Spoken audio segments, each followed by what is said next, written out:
হে এইচএসসির পোলাপানরা, তোমাদের খুব কমন একটা প্রশ্ন হলো মেডিকেলের চান্স পাওয়ার জন্য এইচএসসি লাইফে প্রি মেডিকেলের গুরুত্ব কতটুকু। তো চলো আমরা ক্যাম্পাস এবং হল ঘুরে এর উত্তর জেনে নিই।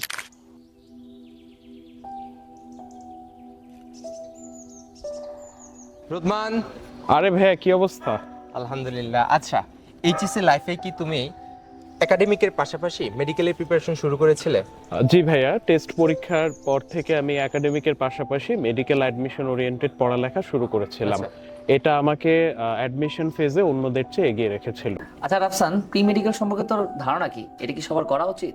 জি, কারণ বর্তমান সময়ে মেডিকেল ভর্তি পরীক্ষা খুবই কম্পিটিটিভ একটি পরীক্ষা এবং এই কম্পিটিশনের যুগে টিকে থাকতে হলে আমি মনে করি যে অবশ্যই প্রি মেডিকেল করা উচিত। এবং আমি মনে করি যে আমি যে প্রি মেডিকেলে করেছিলাম সেটা আমাকে ঢাকা মেডিকেল কলেজে চান্স পেতে সাহায্য করেছে।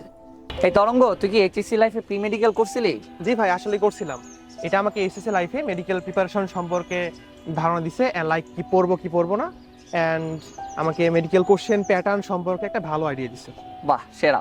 আর তাই তোমার প্রয়োজন প্রি মেডিকেল প্রস্তুতি, এবং সেজন্যই তোমাদের জন্য নিয়ে আসে আমাদের স্ম্যাশ প্রি মেডিকেল 2026 এই কোর্সটি।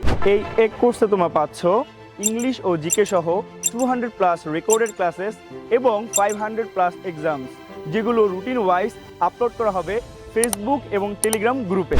এছাড়াও তোমরা পাচ্ছ প্রতিটা রাইটারের অধ্যায়ভিত্তিক এরিয়া মার্কিং পিডিএফ এবং ইউনিভার্সাল পিডিএফ। এই পিডিএফে তোমরা সকল রাইটারের সকল গুরুত্বপূর্ণ ইনফরমেশন একসাথে পেয়ে যাবে। এবং সার্বক্ষণিক মেন্টরশিপ এবং গাইডলাইনের জন্য থাকছে আমাদের ডেডিকেটেড টেলিগ্রাম গ্রুপ। সেখানে তোমরা তোমাদের প্রবলেমগুলো বলবা, আমরা সেগুলো শুনবো এবং আমাদের টিচার প্যানেল সেগুলোর সলভ দিবে। অ্যাডমিশন ফেজে 3 থেকে 4 মাস সময় কিন্তু যথেষ্ট না মেডিকেল প্রিপারেশন নেওয়ার জন্য। আর তাই আমাদের প্রি মেডিকেল কোর্স তোমাকে মেডিকেল কোচিং এর আগেই তৈরি করে রাখবে চান্সের জন্য। তাই অ্যাডমিশনের শেষ 3 মাসের অপেক্ষায় না থেকে পড়াশোনা শুরু করো সবার আগে সবথেকে অ্যাডভান্স প্রি মেডিকেল কোর্সের সাথে।